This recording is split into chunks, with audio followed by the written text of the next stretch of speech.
One of those bands where we go up and down, up and down. Before it was really hard and heavy. We had a lot of wind, a lot of rain. Now, not so much. But before, the wind was kind of blowing so hard that it was shaking the wall and shaking the gate right here. It actually shook one of the businesses here so hard that it set off an alarm, and the fire department and a couple of police officers actually had to come and check it out. They wanted to make sure everything was all right, and everything was all right. They were able to kind of take a look at it, and everything was just fine. Now, I had a chance since the last time we were on to listen to all the emergency officials and elected officials in our area get out and speak. We heard from Mayor Bloomberg, Newark Mayor Cory Booker, Nassau County Executive. We heard from just about everyone, in the last 2 or 3 hours, and everyone really is preaching the same message. They say it's too late to leave. Now it's time to stay and hunker down in place because conditions out here are not going to get any better. They're just going to go downhill, and that's what we've seen, that projectiles, things flying around, could potentially be the danger from this storm. We know that in North Carolina and Virginia there have been 5 deaths, and those deaths seem to be preventable deaths. People didn't have to go outside, but maybe they did go outside and they were struck by some of those projectiles. So that is something that we need to take care of.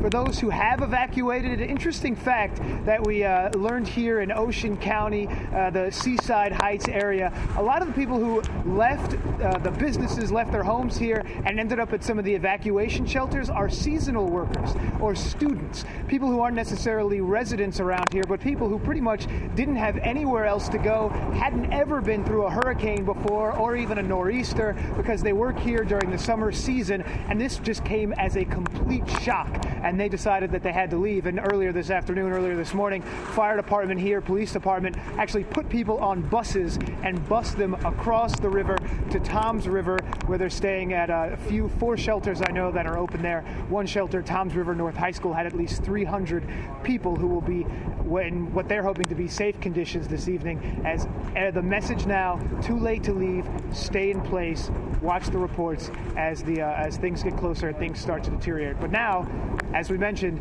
we're starting to see things just kind of, what you see with the bands and what we know with these hurricanes is it gets worse, and then it gets better, and then it gets a lot worse, and then it gets better, and then it'll get progressively worse and worse.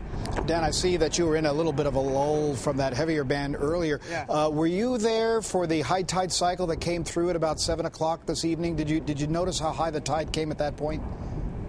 Yeah, absolutely. We were standing right here. It was one thing we really wanted to keep an eye on because we know that during some of the nor'easters that they've had here, the water has actually come beneath the boardwalk. When we checked, it was about 2 or 3 feet away from the boardwalk, so it didn't actually reach the boardwalk here. That's good news. Of course, there's high tide again tomorrow morning, so potentially we could see some problems. We know that pushes the sand forward. You talked about the snowplow effect, and residents here say that could have the snowplow effect of the sand, pushing that sand beneath the boardwalk or possibly onto the boardwalk. They've seen that happen before. Theoretically, it could happen again if we see that high tide again tomorrow morning, Nick. Yeah, what you have to watch there for is the fact that the tide came through, and in the receding tide now, it's not going to recede as far as it should normally do, and then when it comes back in tomorrow morning, it's going to come back in that much higher to start with. So you'll likely notice that as time goes along tonight.